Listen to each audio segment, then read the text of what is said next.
Good morning, everyone. Happy Thursday morning to you, and welcome back to Morning Musings. My name is Don K. Preston. I am the president of Preterist Research Institute of Ardmore, Oklahoma. Hey, before I go on, I want to remind you, our February three-book special is just about over. You will save $25 by going to my website, donkpreston.com, BibleProphecy.com. There's a banner up at the top. 3 books, one root, one nation, all people, or one kingdom, all people, and like Father, like Son, on clouds of glory. And I'm including free of charge the book by Gene Fadley, Hebrews, Covenant and Contrast. If you purchased all 3 of them separately, independently, and paid postage, it'd be over $60. But for the month of February 2021, U.S. orders only, total delivered price, $35. So there you go. Take advantage of that. All right, we are continuing our study of the Olivet Discourse, and specifically the parable of the coming of the bridegroom for the wedding, the 5 wise, the five foolish virgins. And we've been focusing so long on this parable because of the motif of the wedding. And the fact that the wedding is an old covenant promise made to old covenant Israel, that in the last days, Yahweh would remarry old covenant Israel. He had divorced the 10 tribes. He was going to divorce the 2 southern tribes because she would become an adulterous, harlot wife, book of Revelation. But, guess what? He would remarry the whole house of Israel, reconstructed, redefined, resurrected from the dead. Not biological death, covenant death, spiritual death. And thus, the parable. And look, several good scholars recognize this old covenant source, the old covenant fountain for this promise. The trouble of it is they place it off into the future. Well, listen, if you put Matthew 25, 1-13 off into our future, as the amillennialists and the postmillennialists and the dispensationalists do, then of logical necessity, that means, that demands, there's no question about it, that demands that old covenant Israel remains God's covenant people. It remains that, or it demands that the old law, the old covenant law, remains as God's covenant with old covenant Israel. I'm sorry, you can't have God's covenant promise to Israel still unfulfilled without Israel being God's covenant people. It just doesn't work like that. Okay, so we've been focused on Isaiah chapter 66. And I introduced to you this week about how the Lord said, in spite of the fact that he was going to destroy Jerusalem. And by the way, I said inadvertently that Isaiah 66 was written after the fall of Jerusalem in 586 BC and describing the first century.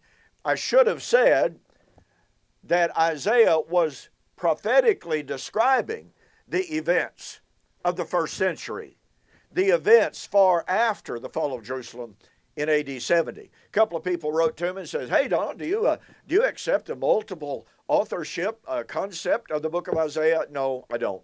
So just wanted to clarify that, and thank you to those of you for pointing out what I had actually said. So I appreciate the correction. And my good friend Gerald Davis was the first to point that out to me, by the way. Anyway, so the Lord promised that after the fall of Jerusalem, which was being predicted by Isaiah, the fall of Jerusalem that would occur in AD 70, the Lord was saying that at that time, I will extend peace to her like a river. I'll be like a mother to her and carry her like an infant on her as a mother does her child. So the point of it is, here, as I have said repeatedly, here is the promise of good news and bad news. Good news is, I'm going to restore Jerusalem and Zion. Not nationally, not physically, not geographically. Going to be radically different. It's the heavenly Jerusalem now, because the Lord said he was going to come in flaming fire. Now, I pointed out to you, and I really, really, really want to, boy, I just got to drive this home. And listen, you've absolutely got to catch the power of this. Paul, in writing to the Thessalonians, being persecuted by the Jews, according to Acts chapter 17,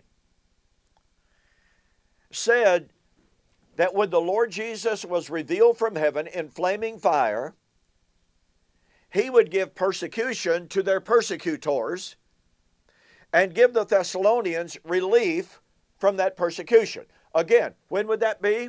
When the Lord Jesus is revealed from heaven in flaming fire.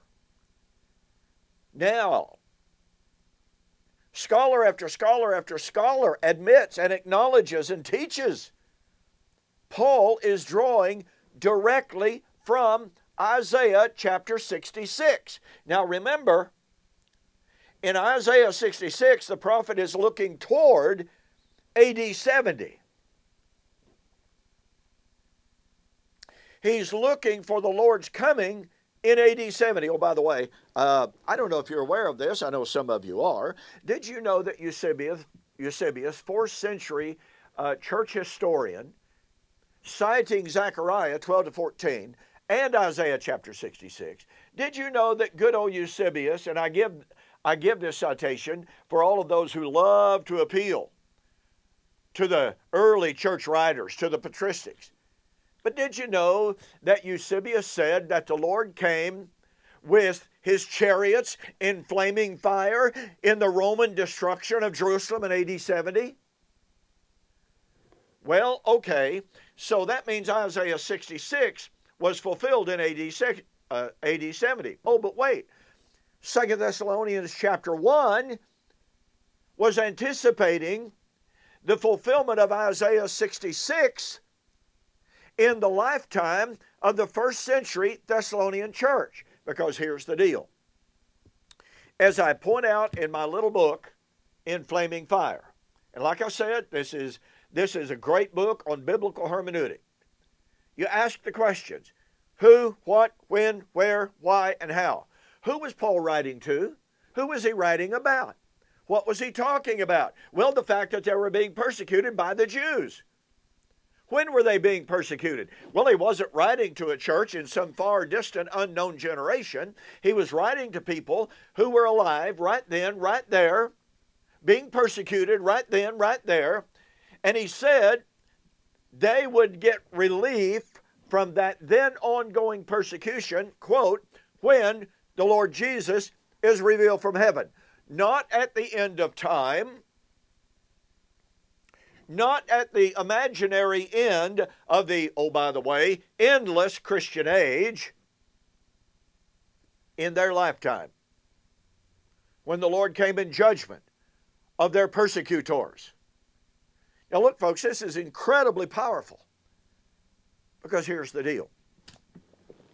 Matthew 25, 1 to 13 is the coming of the Lord for the wedding, right? Well, the coming of the Lord for the wedding is the time of the coming of the Lord for the restoration of Zion. How many passages have we looked at on that theme? Okay? So, the coming of the Lord for the wedding, Matthew 25,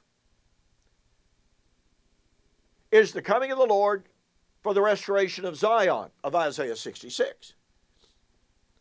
But the coming of the Lord for the restoration of Zion in Isaiah 66, the time of the wedding of Matthew 25, is the time of the Lord's coming in judgment and destruction of old covenant Jerusalem. I will bring on them that which they dread. A voice in the temple, a voice in the city. What kind of a voice? Well, Josephus said, "Let us depart hence," was the voice heard in the temple. Yahweh's presence was leaving, deserting them. He was removing his right hand of protection from them, and they were destroyed. So you see, Matthew 25, the coming of the Lord for the wedding, is the time of the coming of the Lord for the, quote, restoration of Zion. But remember, the time of the restoration of Zion is also the time of the judgment of Old Covenant Jerusalem. But remember, Paul puts this coming of the Lord in flaming fire in the lifetime of the first century church at Thessalonica. I'm sorry, folks, you just cannot get the coming of the Lord of 2 Thessalonians chapter 1 outside of the first century without doing violence to the language. And some former preterists have done such an amazing job of violating, distorting, and perverting the language of 2 Thessalonians chapter 1. Inventing, literally inventing, a quote argument, which is not an argument, but anyway, inventing a claim that has never been known in the entire history of Christianity. And they claim to be a scholar. So, one more time, you got to catch the power of it. The coming of the Lord of 2 Thessalonians chapter 1 is the coming of the Lord of Isaiah chapter 66. The coming of the Lord of Isaiah 66 is at the time of the restoration of Zion, which is the time of the wedding of Matthew 25, 1 to 13. But the coming of the Lord of Isaiah 66 is also the time of the judgment of Jerusalem in AD 70. Therefore, the coming of the Lord for the wedding of Matthew 25, 1 to 13, was the coming of the Lord for the judgment of Jerusalem, the Lord's coming in flaming fire in AD 70. And here's what that means. That means that Matthew 25, 1 to 13 is the same topic, subject, and theme as Matthew 24, 29 to 31. The coming of the Lord in AD 70. And that means the Olivet Discourse is not divided, cannot be divided, and futurism falls to the ground.